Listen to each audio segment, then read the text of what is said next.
The Su-24 is one of the most popular strike aircraft in the Soviet tech tree. It's a large yet surprisingly agile variable sweep wing jet with some unique features. Today we'll break down how to unlock its full potential and consistently help your team secure victories. In the game, the Su-24M sits at rank 7, alongside upgraded Cold War fighters and early modern jets.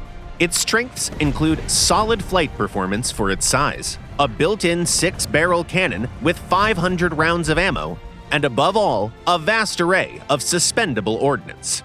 The Su-24 can carry up to 8 tons of payload into battle, from unguided bombs and rockets to laser and TV-guided munitions, plus a unique gunpod on a gimbal, fitted with a GSH 623 autocannon. Keep in mind, the Su-24M isn't a dogfighter, so don't plan on winning air duels with it. Yes, it has self-defense options like all-aspect R-60M missiles and its built-in gun, but it lags behind true fighters in terms of maneuverability and speed, so the best tactic is to simply steer clear of them. Fly low, stick to hills and terrain folds, and avoid popping up on their radars. The aircraft's own radar only spots targets within 25 kilometers, while early F-16s or Mirage F-1s can detect you at twice the range.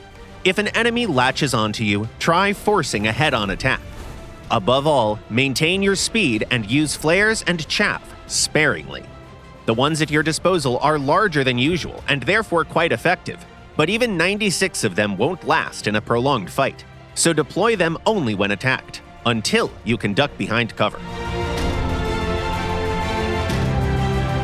Where the Su-24M truly shines is when it is used against ground targets.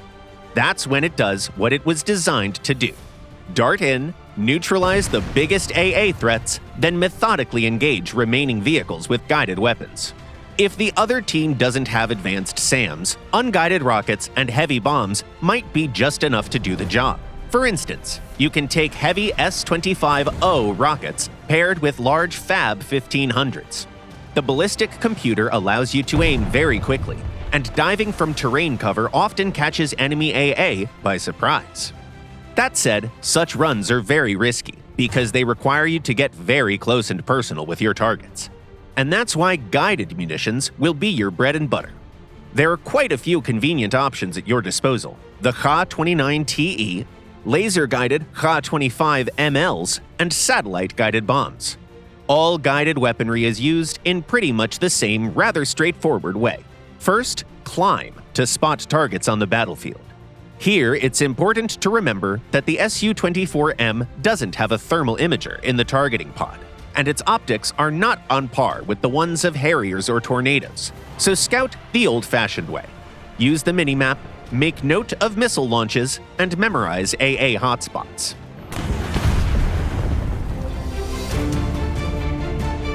SPAAs are your main prey. Prioritize radar-guided SAMs like the Roland, Tor, or ADATs, as they pose the biggest threat. Fire from 10 to 12 kilometers away to stay outside their engagement range, then change course immediately. Engagement range also varies by munition. TV-guided Kha-29TEs lock at 7 to 8 kilometers, depending on target size. Kha-59Ms match that, but are considerably slower, giving AA on the ground more reaction time to dodge or intercept. The versatile Kha-25ML strikes the best balance of range and lethality, with laser guidance enabling precise hits if you time and angle your pass right. Of course, you can also combine, launch a Kha-29TE first, then follow with several Kha-25MLs so that you definitely punch through AA defenses. In any case, only switch to hunting ground vehicles after AA is down, or every run becomes a gamble. A word on the Su-24's signature feature: its articulated, pointable gunpod fitted with a 6-barrel GSH 623 autocannon. This is a highly situational weapon. It's very effective against light vehicles or open-top targets, but somewhat unreliable versus modern tanks, especially given the fact that you have to get close to the target to hit it, which is extremely risky. In most cases, you'd be better off sticking to bombs and rockets. All in all, the Su-24M remains a versatile powerhouse, despite having no thermal imager in the targeting pod. A few tons of ordnance can typically knock out key AA, then thin the enemy team significantly. Strong flight characteristics let you reposition fast, evade trouble, and adapt on the fly. How do you fly this Soviet tactical bomber? Share your experience in the comments down below.